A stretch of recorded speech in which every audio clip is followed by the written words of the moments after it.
Assalamu alaikum. Question number 4 of exercise 3.4 is set H is given to us and set G is given to us, and we have to write the following relations from H to G in the tabular form.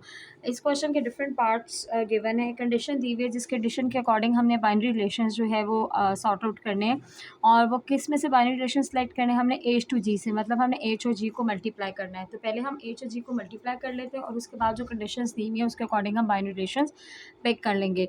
तो H की जगह हमने H की value लिख दी, फिर centre पे multiplication का sign था, G की जगह हमने G लिख दिया। ठीक है, H और G को मल्टीप्लाई करने के लिए हम ऑर्डर पेयर्स बनाएंगे। पहला ऑर्डर पेयर्स बन जाएगा हमारा 5 5, फिर हमारा बन जाएगा 5 7, फिर हमारा बनेगा 5 9 और फिर बनेगा हमारे पास 5 11।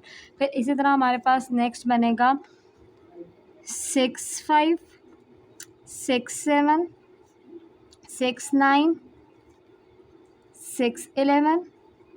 फिर हमारा बनेगा जी 7 5 7 7 7 9 7 11। फिर हमारा बनेगा 8 5 8 7 8 9 8 11। फिर हमारा बनेगा 9 5। फिर हमारा बनेगा 9 7 9 9 एंड 9 11। तो ये हमारा कार्टेशियन प्रोडक्ट आ गया H इंटू G का। ठीक है, तो जो पहला पार्ट गिवन है वो पहला पार्ट ये गिवन है, हमने फाइंड करना है इज़ इक्वल टू का मतलब वो बाइनरी रिलेशन फाइंड करना है जिसमें आपका फर्स्ट और सेकंड ऑर्डर पेयर में जो एक्स और वाई की वैल्यू है जो इक्वल टू ईच अदर हो। ठीक है, तो किस किस में इक्वल है वो बाइनरी रिलेशन का पार्ट हो जाएगा। 5 5 इक्वल है तो पहला ऑर्डर पेयर आपके पास आ जाएगा 5 5। फिर आपके पास कौन सा इक्वल आ रहा है, 5 5 के बाद आपका आ रहा है जी 7 7, और फिर आपके पास आ रहा है लास्ट में 9 9। ठीक है, सिर्फ ये ऑर्डर पेयर्स हैं जिनमें एक्स और वाई की वैल्यू जो है इक्वल टू ईच अदर है, तो इसलिए इस बाइनरी रिलेशन में यही हम सिलेक्ट करेंगे।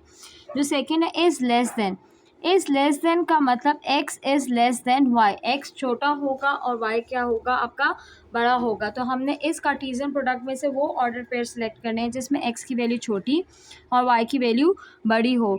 तो वो जोन से भी हैं वो हम सेलेक्ट कर लेंगे। ये तो इक्वल है तो नहीं लिखेंगे, यहाँ पे x छोटा है तो 5 7 आ गया, यहाँ पे भी x छोटा है तो 5 9 आ गया, यहाँ पे भी x छोटा है तो 5 11 आ गया।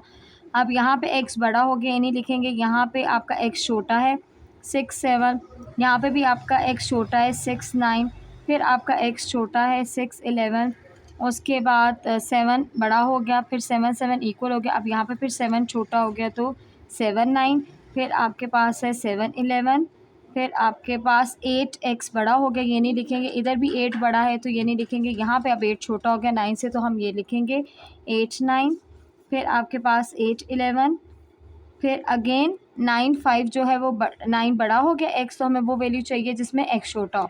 फिर यहाँ पे भी 9 बड़ा है, यहाँ पे 9 इक्वल हो गया और यहाँ पे 9 छोटा है तो 9 11।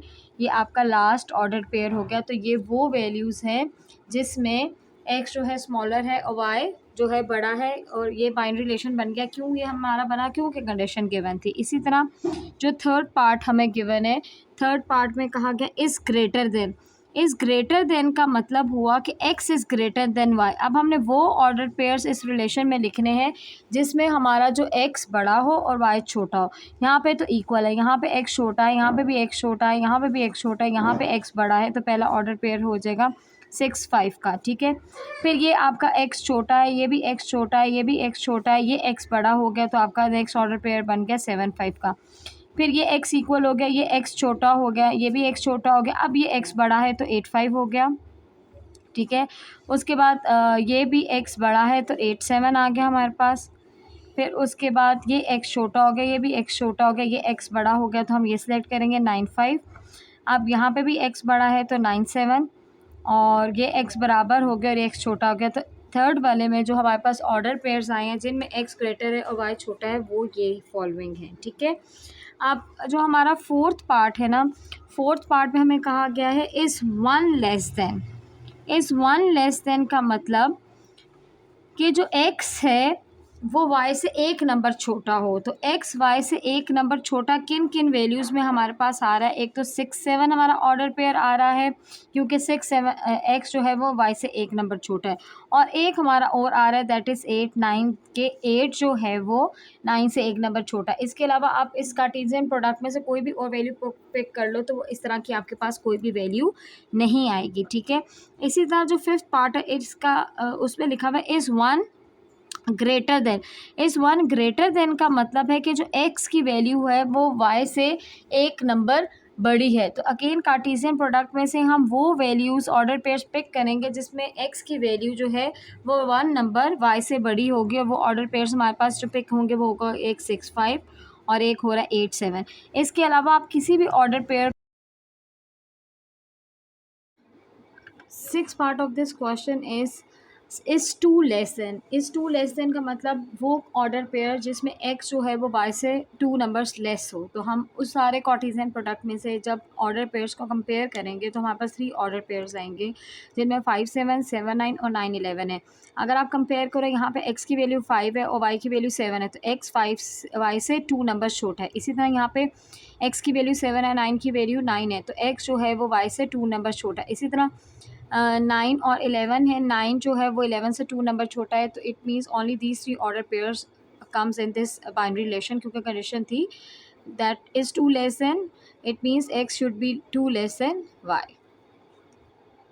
Question 5 of exercise 3.4 is set C is given and set D is given to us, and they have given the condition of the binary relation that we have to select those order pairs in which x belongs to set C and y belongs to set D and x is a factor of 5। मतलब हमें वो order pairs binary relation में add करने हैं जिसमें x जो है वो y का फैक्टर हो। तो पहले हमें बाइनरी रिलेशन बनाने के लिए कार्टेशियन प्रोडक्ट चाहिए होता है। बेशक क्वेश्चन में लिखा है हो या ना लिखा हो कि आपको कार्टेशियन प्रोडक्ट फाइंड करना है, लेकिन क्योंकि हमें बाइनरी रिलेशन फाइंड करना है तो उसके लिए हमें कार्टेशियन प्रोडक्ट फाइंड करना ही पड़ेगा। तो हम सी और डी को आपस में मल्टीप्लाई करेंगे, और अब तक आप लोगों को पता चल गया होगा कि हम मल्टीप्लाई कैसे करते हैं। हम ऑर्डर पेयर्स जनरेट करते हैं। पहले 2 का पेयर 4 के साथ बनेगा, फिर 2 का 6 का, फिर 2 का 8 का, फिर 2 का 9 का, फिर 2 का 12 का, ठीक है। फिर उसके बाद हम 4 से बनाएंगे 4 4 4 6 4 8 4 9 और 4 12। फिर 6 के साथ बनाएंगे 6 4 6 6 6 8 6 9 और 6 12। तो ये हमारा कार्टेशियन प्रोडक्ट बन गया। उसके बाद हमने बाइनरी रिलेशन लिखना है, ठीक है। बाइनरी रिलेशन लिखने की क्या कंडीशन है कि x जो है वो y का फैक्टर होना चाहिए। तो अगर हम पहला ऑर्डर पेयर देखें 2 और 4, 2 इज़ अ फैक्टर ऑफ 4, इसलिए this will be the part of your binary relation. Again 2 is a factor of 6, again ये जो है बाइनरी रिलेशन का पार्ट हो जाएगा आपका। फिर 2 इज़ अ फैक्टर ऑफ 8, इसलिए अगेन ये आपका बाइनरी रिलेशन का पार्ट हो जाएगा। अब 2 is not a factor of 9, इसलिए ये बाइनरी रिलेशन में नहीं आएगा। फिर 2 इज़ अ फैक्टर ऑफ 12, तो आपका 2 12 भी बाइनरी रिलेशन में आ गया। 4 इज़ अ फैक्टर ऑफ 4, इसलिए ये भी आपका बाइनरी रिलेशन में आ गया। फिर 4 इज़ अ फैक्टर ऑफ 6, नहीं 4 6 का फैक्टर नहीं है, इसी भी ये बाइनरी रिलेशन में नहीं आएगा। 4 is a factor of 8, yes, तो इसलिए 4 और 8 बाइनरी रिलेशन में आ गया। फिर 4 is not a factor of 9, फिर ये भी बाइनरी रिलेशन में नहीं आएगा। Then 4 is a factor of 12, तो अगेन ये आपका बाइनरी रिलेशन में आ गया। फिर 6 is not a factor of 4, तो बाइनरी रिलेशन में नहीं आएगा। 6 इट्स अ फैक्टर ऑफ 6, तो ये आपका बाइनरी रिलेशन में आ गया। फिर 6 is not a factor of 8, तो इसलिए बाइनरी रिलेशन में नहीं आएगा। फिर again 6 is not a factor of 9, तो अगेन ये बाइनरी रिलेशन में नहीं आएगा। But 6 is a factor of 12, तो अगेन ये बाइनरी रिलेशन में आ जाएगा। तो हमने बाइनरी रिलेशन में वो ऑर्डर पेयर्स इंक्लूड किए जो हमें कंडीशन क्वेश्चन में गिवन थी कि x जो है वो y का फैक्टर होना चाहिए, ठीक है।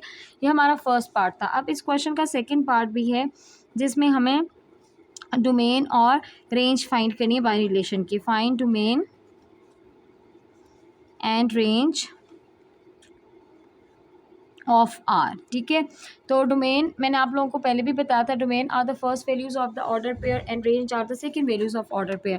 तो अगर मुझे डोमेन लिखनी है तो मैं जो भी फर्स्ट वैल्यूज़ है ऑर्डर पेयर की वो लिखूँगी। फर्स्ट वैल्यू क्या है 2, फिर अगेन 2 रिपीट हो रही है तो रिपीटेड वैल्यूज़ को हम बार बार नहीं लिखते। फिर 2 है, फिर आपके पास 4 है, फिर 4 रिपीट हो रहा है, फिर 4 रिपीट हो रहा है और फिर आपके पास 6 है। तो domain of this binary relation is 2 4 and 6। फिर आपकी रेंज है, ठीक है। Range are the second values of your order pair. तो सेकंड वैल्यूज़ क्या है, एक तो 4 है, फिर 6 है, फिर 8 है, फिर आपके पास 12 है और अगेन 4 रिपीट हो रहा है, 8 रिपीट हो रहा है, 12 रिपीट हो रहा है, 6 रिपीट हो रहा है. So we are not going to write again. तो डोमेन आपकी बन गई 2, 4 और 6 और रेंज आपकी बन गई 4, 6, 8 एंड 12. ठीक है. फिर उसके बाद आपको कहा गया है कि फाइंड आर इनवर्स. ये भी हम आई थिंक पहले क्वेश्चन में कर चुके हैं. आर इनवर्स का मतलब होता है कि जो ऑर्डर पेयर्स हैं उनकी हम पोजीशन को स्विच कर देते हैं. एक्स वाली वैल्यू वाई की बन जाती है, वाई वाली वैल्यू एक्स की बन जाती है. ठीक है. तो अगर मुझे इस बाइनरी रिलेशन का आर इनवर्स फाइंड करना है तो मैं इन सब ऑर्डर पेयर्स की प्लेसेस को स्विच कर दूँगी. ये 2, 4 है तो ये 4, 2 बन जाएगा. फिर ये 2, 6 है तो ये 6, 2 बन जाएगा. फिर आपके पास ये 2, 8 है तो 8, 2 बन जाएगा. फिर आपके पास 12, 2 आ गया. फिर आपके पास 4, 4 आ गया. फिर आपके पास 8, 4 बन जाएगा. फिर आपके पास 12, 4 बन जाएगा. और फिर आपके पास जो है वो 6, 6 इसी तरह ही रहेगा. और फिर आपके पास 12, 6 बन जाएगा. ठीक है. या आपके पास आर इनवर्स की वैल्यू आ गई. हमने सिर्फ क्या place part it is written represent R by arrow diagram. ठीक है. तो एरो डायग्राम बनाने के लिए हमारे पास एक डोमेन का सर्कल होता है और एक रेंज का सर्कल होता है. ठीक है. फर्स्ट वाले में हम डोमेन लिखते हैं, सेकंड वाले में हम रेंज लिखते हैं. डोमेन हमारे इस क्वेश्चन में क्या थी, बाइनरी रिलेशन की डोमेन क्या थी, 2, 4 एंड 6. और रेंज आपकी बाइनरी रिलेशन की क्या थी, 4, 6, 8 एंड 12. ठीक है. जो अब हमारे पास बाइनरी रिलेशन बने थे ना आर के, वो मैंने इधर नोट डाउन किए. इन बाइनरी रिलेशन को हम एरो डायग्राम से प्लॉट करेंगे. तो पहला आपका ऑर्डर पेयर क्या है, 2, 4.